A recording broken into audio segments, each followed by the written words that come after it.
A presenza de toxina afecta tamén os bancos marisqueiros.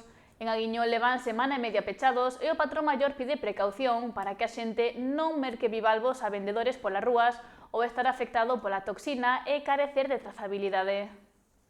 A lonxa de Aguiñó veu reducida drásticamente a súa actividade debido á presenza da toxina lipofílica que obrigou a pechar tamén os bancos marisqueiros.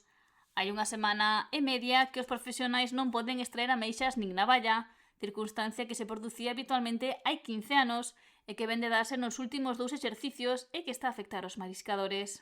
Desde fai uns cuantos anos, pois, como coñemos a labor ou o traballo, a forma de traballo que temos, que é máis profesional con respecto ao que é o marisqueo e os recursos específicos, entón isto dá pé a que o pasemos peor. Pasámoslo peor porque realmente non nos estamos dedicando como daquela se dedicaba o mariñeiro, que era o mariñeiro que iba a unhas artes ou a oitas artes varias.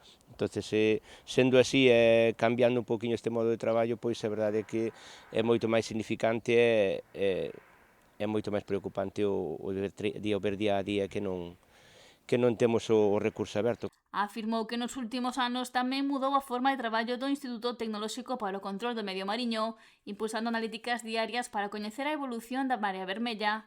As confrarías están agardando os 2 negativos seguidos para poder volver ao mar. Os límites están altísimos, estaban 5 ou 6 veces máis altos que o normal. Entonces é unha barbaridade. Entonces ten que ir baixando pouquiño a pouco e como ben decimos ten que ir eliminando a naturaleza mesmo. Neste caso os ventos do nordeste pois son os que poden botar un pouquiño pois fora da ría, que xa nos lo decían os vellos de toda a vida, non?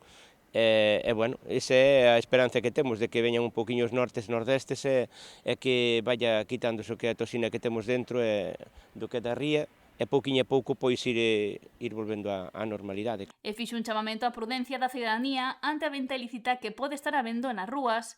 Santa María sinala que comer ameixas ou navallas extraídas estes días pode derivar en graves problemas de saúde.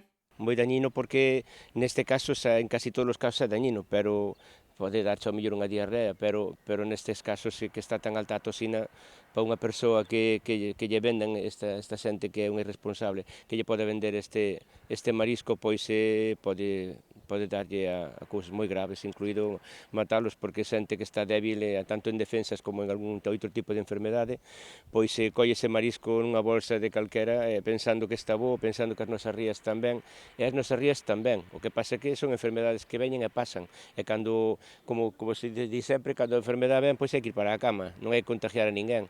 E ese é o que temos que facer, curar a enfermedade, neste caso, pois esperar a que pase isto na toxina, e despois vendela e levala á nosa lonxa e comela a xente con toda a tranquilidade do mundo. Xa que recorda que o marisco que se vende polas rúas sen trazabilidade non sempre está en boas condicións, e aínda que sexa algo máis barato, pode ter graves consecuencias. O patrón maior de Aguiñó agarda que este episodio remita o antes posible para que os mariscadores poidan volver ao traballo, aínda que é prudente ao respecto. Sabemos que está reducindo un pouco a toxina en algunhas zonas, sobre todo na nosa, pero bueno, estamos cun ollo aberto e outro cerrado, é máis con un pouquiño de medo porque Intecmar está ao milímetro ao mínimo e cando está aberto, cal é o problema? Que está aberto, pero pode estar aberto esta zona e a cena do lado ainda está cerrada. Entonces aí nós temos o medo non solamente porque nos veña o marisco de volta, que xa é unha desgracia, porque aínda que sea de que o botas ao mare, moito del morre, sino que tamén pois ao final iso trae un traballo, unha carga administrativa, tal e cual está hoxe por parte da Consellería de Intecmar, trae unha carga administrativa de volta de marisco, de todo controles que hai que pasar, de trazabilidade, que, bueno, é un traballo moi gordo. Entonces, claro, por eso que ás veces eu falo cos meus compañeiros e tal, e ás veces hai que barajar de que igual é mellor ter un pouquiño de calma, de esperar. A que as zonas circundantes estean tamén libres de toxina para recuperar a actividade.